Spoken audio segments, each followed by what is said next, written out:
Good morning, everybody. I'm reaching out and talking to you today to discuss a really important and serious topic.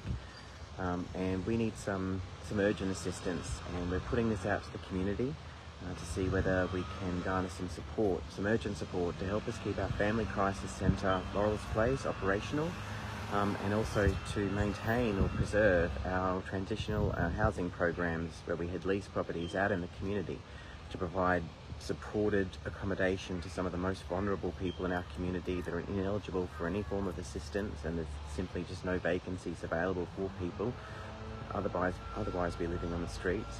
For families, people with children that are, the number of people sleeping in cars and sleeping in tents on the side of the road continues to escalate. And this has all been triggered by two factors. One, notices and advice given to us by the Department of Housing, the government directing that we terminate and cease operations here. That notice was issued to me last week. Thankfully, after putting some requests through to Lance McCallum's office here locally, I did get a meeting yesterday, and they said that they're going to provide us with some more time. But they still have yet to respond to our request, our dire request for financial assistance to continue to operate our housing service and homelessness programs. So Goodness Street Life, we're a self-funded charity.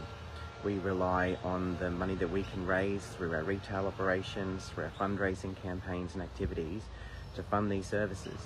So currently Laurels Place, our Family Crisis Centre, which we set up in 2022 just before the floods, has been used as a flood evacuation centre and helped support hundreds of people through that time. And then since then has been operating as our Family Crisis Centre, supporting homeless families. We've seen again hundreds of people come through the centre during that time, working with us and our support staff to help them overcome their circumstances, to deal with the trauma, to support their children and to find long-term accommodation. Now, this particular building here behind me currently houses 30 people, including 16 children who would otherwise be living on the streets. Now, to keep this building operational, it's cost us about $14,000 a month to do that. We're falling behind in our rent, and we're getting pressure not only from the government but also from the owner of the building under a commercial lease to say that if we can't afford to pay the bill, then he'll have to terminate the lease for us as well. So whilst I'm holding these things back as far as I possibly can, I'm juggling preventing these people becoming homeless or the closure of all of Goodness Street Life services, including everything that we do. Our food bank, our drug and alcohol counselling, literally the thousands of people that get support from us here in the community. We're positioned here in Goodna halfway between the funded service providers, right? There's this big, massive pocket and major shortfall of services in an area which is known to have significantly high levels of socioeconomic disadvantage. Sorry, a big truck went past. Now, we self-fund these services, and we've done so not because of, for no other reason, but because the need exists. And if you know Helen, she won't take that they're not doing it as an answer. She'll just get up and roll up her sleeves and say, well, this needs to be done, let's get it done. And that's the attitude of all the staff and all the volunteers and everybody at Goodness Street Life, and I think too the community as well. We wouldn't have survived the 8 years that we've been around without the support of the community. Long term, the only solution, which has always been part of our goal and our strategy, is to look at ownership of assets, right? It's the only way to protect us against these rising housing costs, so we can continue to provide the vital support services that we provide at the times of highest need.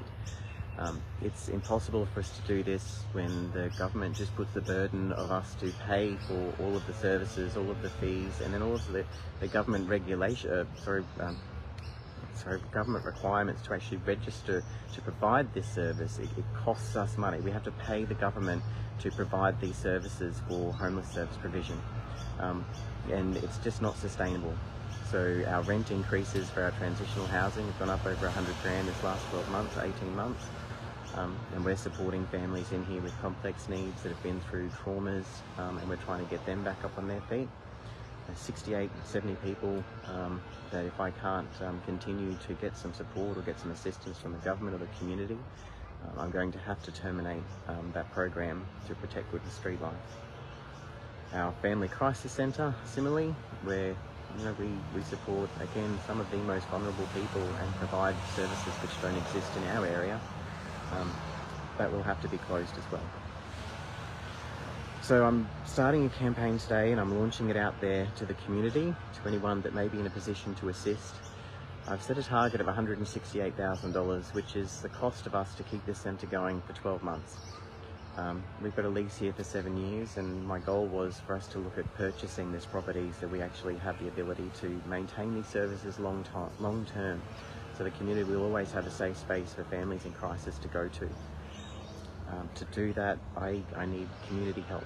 We recently applied through the government's housing investment fund to get support to purchase our own assets and to develop our own housing folio. It's clear though, like, we were unsuccessful there. We will never be able to meet the selection criteria as it's designed for property developers. The funding exists to assist property developers to build more buildings, but it doesn't exist to actually deliver the provision of services, the vital support that people need. So if the government's not willing to put funding into vital community services like this, then I've got no other option than to reach out to the community once again to see whether you were able to assist us to keep our services operational and to help the community and the people that we support. So the campaign starts today. My countdown is November 30th, but realistically I need funds a lot sooner than that to get the bills paid that need to be paid to keep the service operational. So please share this message far and wide. I'll have more on this topic very soon. We are holding our AGM next week on Thursday the 26th, and anyone who is interested in learning more about the systems, the problems faced not just by us but by service providers across the state in maintaining homeless support services during this time, please feel free to come on down, because we're going to keep this campaign going, not only just to protect and to keep Goodness Street Life going, but for the countless hundreds of service providers across the state whose capacity to provide support services has been put at risk by decisions made by the government, which again push further costs and penalise people in the community that are trying to provide this support out of their own pocket. So please stay tuned and support Goodness Street Life and the work that we do if you can. Thank you.